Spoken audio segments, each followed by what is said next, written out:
250 رکھے تو اس نے تکیا چہرے سے ہٹایا۔ کون سے پیسے؟ اس جویلری والے نے واپس کیے تھے، کہہ رہا تھا تم نے اسے دیے ہیں۔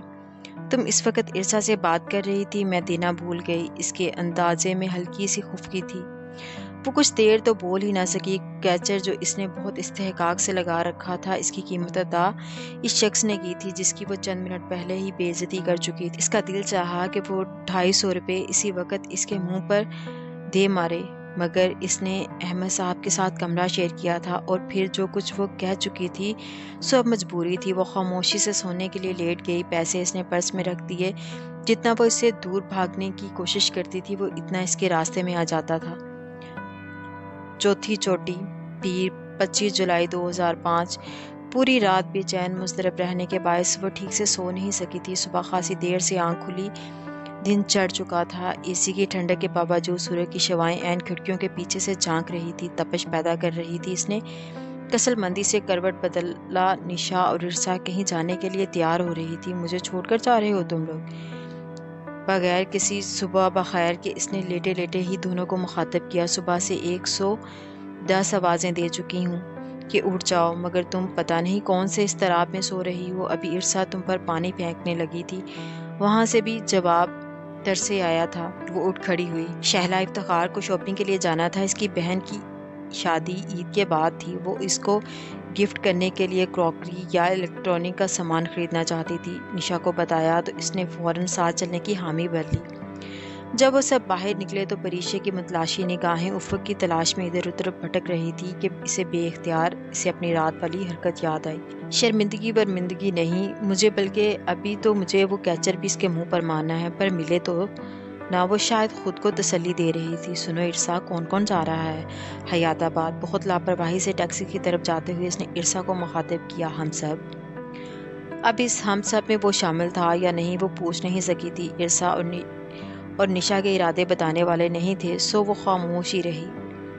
گرمی زوروں کی تھی، اوپر سے شہلا اور نشا کے دکانداروں سے بحث سن کر ہی وہ اکتا گئی تھی۔ شہلا کو ایک ڈنر سیٹ پسند آیا، مگر وہ 8000 کا تھا۔ کچھ رعایت کرو بھائی، میں کوئی پہلی دفعہ آ رہی ہوں تمہاری دکان پر۔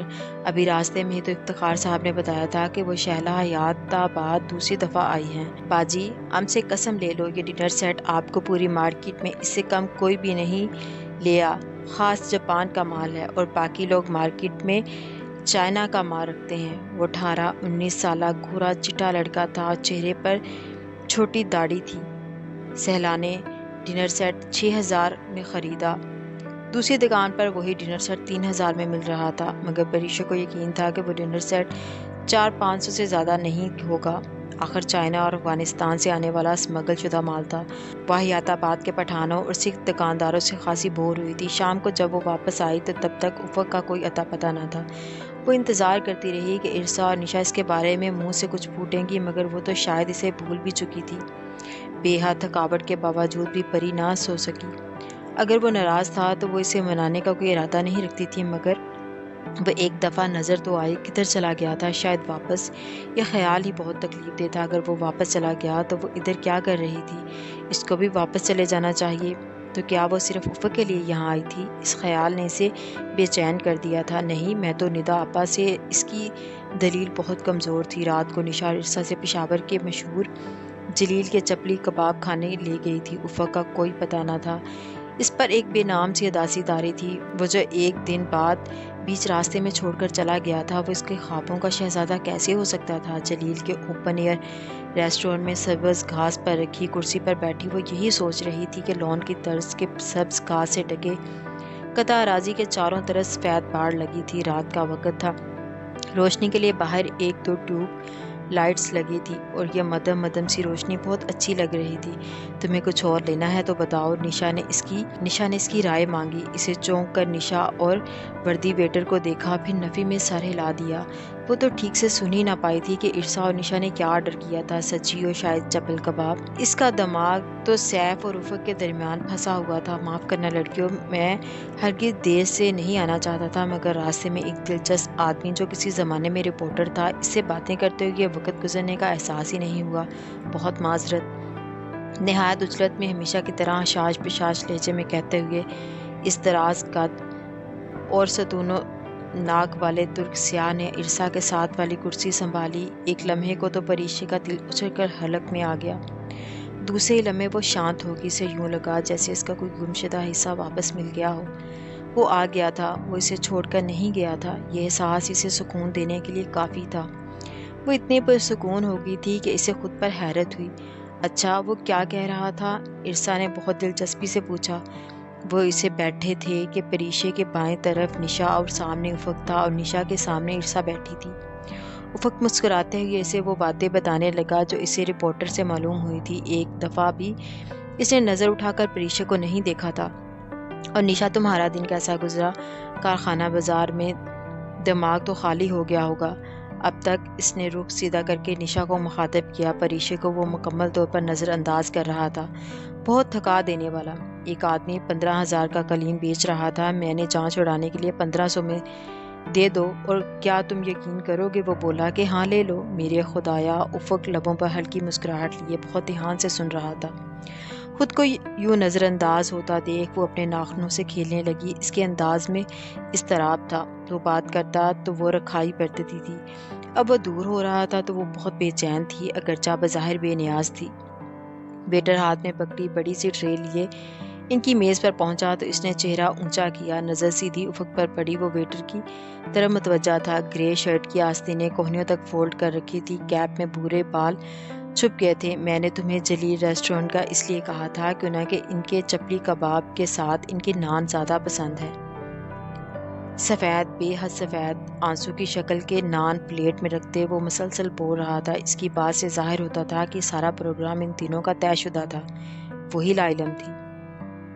پریشے کے قدموں کے قریب ایک سفید بلی چکراتی پھر رہی تھی۔ اسے دیکھ کر اسے اپنی بلی یاد آ گئی، ساتھ ساتھ روشان اور سنی کا رویہ یاد آیا۔ اس نے تھوڑا سا کباب توڑ کر نیچے گھاس پر پھینکا، بلی نے جھٹ سے منہ میں ڈال لیا۔ وہ مسکرا دی۔ اب وہ ایک والا خود لیتی، ایک بلی کو دیتی۔ وہ افق کو ذہن سے جھٹکنے کی کوشش کر رہی تھی۔ میں پچھلی دفعہ ادھر آئی تھی تو جلیل بھی آئی تھی، مگر وہ یہ والا نہیں تھا، ارسا کہہ رہی تھی۔ یہاں ایک سے زیادہ جلیل ہیں، بہرحال یہ جلیل اوریجنل ہے۔ وہ واقعی ان کے ملک کو بہت زیادہ جانتا تھا۔ ویسے افق بھائی، آپ کو دیکھ کر لگتا نہیں آپ اتنا کھاتے ہیں۔ ایک کوہ پیما کے لیے خاصی عجیب بات ہے۔ دیکھو، میری زندگی کا فلسفہ یہ ہے کہ دنیا میں دو طرح کے لوگ ہوتے ہیں، ایک وہ جو کھا کر مرتے ہیں اور دوسرے وہ جو بغیر کھائے مرتے ہیں۔ مرنا سب نے ہے، سو بہتر ہے کھا کر مریا جائے۔ وہ سر جھکائے بلی کو کباب کے چھوٹے چھوٹے ٹکڑے کھلا رہی تھی۔ ویسے آپ نے سارا دن کیا کیا؟ ہمارے بغیر بور تو نہیں ہوئے ہوں گے نا؟ قطعی نہیں، میں میوزیم اور دیگر ٹورسٹ اٹریکشنز دیکھ رہا تھا۔ میں نے خوب مزہ کیا۔ جو آزادی تنہائی میں ہوتی ہے وہ یقین جانو 2 لڑکیوں کے ساتھ ہرگز نہیں مل سکتی۔ اس نے 3 کے بجائے 2 لڑکیاں کہا تھا۔ اس کے دل کو تکلیف ہوئی تھی۔ آپ نے چاول وغیرہ لے لی؟ ہاں ہاں، اور مچھلی بھی۔ اوہو ارسا، میں بچہ نہیں ہوں، پچھلے 14 سال سے کوہ پیمائی کر رہا ہوں۔ بے اختیار ہنسا تھا۔ میں فوڈ سپلائی بالکل درست رکھی ہے، انشاءاللہ ہم رکا پوشی کی چوٹی پر بھوک سے نہیں مریں گے۔ ویٹر بل لے آیا تھا۔ افق نے بل خود ادا کیا۔ وہ ان کے ہمراہ ہوتا تو ریسٹورنٹ کا بل، ٹیکسی کا بل وہ خود دیتا تھا۔ نشا نے بہت دفعہ ٹوکنے کی کوشش کی، مگر اس معاملے میں وہ خاصا انا والا تھا۔ اب بھی اس نے 100 روپے ٹپ رکھی تو ویٹر حیران سا ہو گیا۔ یہ کیا ہے سر؟ رکھ لو، نیور مائنڈ۔ اٹھ کھڑا ہوا۔ بلی جس کا پیٹ آدھا چپلی کباب کھا کر بھی نہیں بھرا تھا، پریشے کے قدموں کے ساتھ لوٹنے لگی۔ وہ البتہ چھمبے سے ویٹر کی حیرانی کو دیکھ رہی تھی۔ یہ بعد میں علم ہوا کہ پشاور میں ٹپ یا بخشش کا کوئی رواج نہ تھا۔ وہ پرس اٹھا کر 2 قدم آگے بڑھی تو بلی نے بے اختیار میاؤں میاؤں کی آواز نکالی۔ اس نے مڑ کر پیچھے دیکھا۔ افق میز کے پیچھے سے نکل کر آ رہا تھا۔ افق نے اس کی ناگہاؤں کے تعاقب سے بلی کو دیکھا۔ اوہ سو سویٹ۔ جھک کر اس نے بایاں بازو بڑھایا اور بلی کو اٹھایا لیا۔ اب وہ اس کے سر پر ہاتھ پھیر کر پیار کر رہا تھا۔ ٹیوب لائٹ کی دور سے آتی مدھم روشنی اور چاند کی چاندنی اس کے چہرے کے نقوش کو بہت خوبصورت بنا رہی تھی۔ بلی نے اس کے پیار کا خاصا برا منایا۔ وہ ایک دم چھلانگ لگا کر پریشے کے قدموں میں آ گئی۔ اس نے چونک کر قدموں میں لوٹتی بلی کو دیکھا، پھر گردن اٹھا کر افق کو وہ بلی پر ایک نگاہ ڈالتا سائڈ سے نکل گیا تھا۔ اسے بے اختیار رونا سا آیا۔ وہ ایسا کیوں کر رہا تھا؟ اتنی بے رخی کیوں کر رہا تھا؟ جھک کر اس نے بلی کی سفید نرم کھال پر چمکانے والا انداز میں ہاتھ پھیرا۔ اسی خال کو ابھی افق نے چھوا تھا، اس لمس کے تماز راز اسے محسوس ہوئی تھی۔ اس نے ہاتھ کھینچ لیا اور تیزی سے بھاگتی ہوئی ریسٹورنٹ سے باہر نکل آئی جہاں وہ سب کھڑے اس کا انتظار کر رہے تھے۔ افق البتہ ایک چھوٹے سے بچے کی جانب متوجہ تھا جو بھیک مانگ رہا تھا۔ اس کا لباس ابتر اور پاؤں ننگے تھے۔ یہ لو اور ان سے شوز خرید لینا۔ افق نے 500 کا نوٹ بچے کی طرف بڑھایا۔ بچے نے فوراً چھپٹ لیا اور تیزی سے وہاں سے بھاگ گیا کہ کہیں وہ واپس نہ مانگ لے۔ افق بے چینی فکر مندی سے اسے بھاگتے دیکھتا رہا۔ اس نے بھی اختیار سر جھٹکا، کاش میں ان پہاڑوں پر بسنے والے بچوں کے لیے کچھ کر سکوں۔ وہ خاموشی سے لپکارتی سر جھکائے ٹیکسی میں بیٹھ گئی۔ منگل 26 جولائی 2005 ہوٹل کی لابی میں استقبالیہ دست کے سامنے دیوار کے ساتھ چند صوفے رکھے تھے۔ وہ ایک صوفے پر ٹانگ رکھے بیٹھی اخبار دیکھ رہی تھی۔ سرخیوں پر نگاہیں دوڑاتے ہوئے وہ باقی لوگوں کے نیچے اترنے کا انتظار کر رہی تھی۔ سفر پہلے ہی باہر بس کے ساتھ کھڑا تھا۔ اس کے علاوہ ابھی تک سب اوپر تھے۔ انٹرنیشنل کار ریلیز ہے۔ انگریزی لب و لہجہ اس کی سماعت سے ٹکرایا۔ اخبار پڑھتے پڑھتے اس نے سر اٹھا کر دیکھا۔ اس کی جانب کمرے کے استقالیہ ڈیسک پر کہنی رکھے قدرے جھک کر استقالیہ کلارک سے کہہ رہا تھا۔ اس کی گردن کے پچھلے حصے اس پر سرخ مفرل دکھائی دے رہا تھا۔ بھورے بالوں پر پی کیپ بھی تھی۔ اس نے شاید ابھی تک پریشے کو نہیں دیکھا تھا۔ اسے بھی اختیار اس کا رات والا مغرور اور بے رخی بھرا انداز یاد آ گیا۔ اس نے نظریں جھکا لی۔ افق نے کو ایک لمبا چوڑا نمبر بتایا۔ سلسلہ ملنے پر ریسیور افق کو پکڑا دیا۔ السلام علیکم۔ اپنے مخصوص ترک لب و لہجے میں وہ اپنی زبان میں بہت پرجوش انداز میں بات کر رہا تھا۔ آخر میں اس نے گلے آنے کہہ کر ریسیور رکھ دیا۔ ایک کال اور کرنی ہے۔ اس نے دوبارہ ایک لمبا چوڑا نمبر ملایا۔ مرحبا، از دس ٹرومائز؟ I am Arslan. Can I speak to mister Jacking یقین پلیز؟ وہ کسی جیکنگ یقین سے بات کرنا چاہ رہا تھا۔ مطلوبہ شخص شاید لائن پر آ گیا۔ وہ یکدم بہت پرتکلف انداز میں بات کرنے لگے۔ انگریزی کے چند جملوں کے باعث وہ اتنا سمجھ چکی تھی کہ مخاطب سے اس کی خاصی بے تکلفی تھی۔ وہ اس کو اپنے پشاور سے سوات جانے کے بارے میں آگاہ کر رہا تھا۔ دوسری جانب سے کسی نے کچھ کہا تو وہ بے اختیار ہنس پڑا اور بولا، میں بچپن میں کسی کہانیوں میں جو بات پڑھی تھی وہ آج سچ ہو گئی ہے۔ یقین کرو، قراقرم کے پہاڑوں پر واقع پریاں اترتی ہیں۔ پریشے کا دل جیسے کسی نے مٹھی میں جکڑ لیا۔ اس کے ہاتھوں پر نمی در آئی تھی۔ اس نے گھبرا کر چہرہ بالکل جھکا کر اخبار آگے کر لیا۔ وہ یقیناً اس کی موجودگی سے بے خبر اپنی مادری زبان میں الوداعی کلمات ادا کر رہا تھا۔ گلے کہہ کر اس نے ریسیور رکھا، پیسے ادا کیے، بقیہ رقم بٹوے میں ڈالی اور بٹوا جیب میں رکھتے ہوئے پلٹا ہی تھا کہ اسے وہاں بیٹھے دیکھ کر ٹھٹکا۔ پریشے نے اپنا چہرہ جھکا لیا تھا کہ وہ اس کے چہرے کی اڑی رنگت نہیں دیکھ سکتا تھا۔ وہ بس ایک لمحے کو وہاں رکا اور باہر نکل گیا۔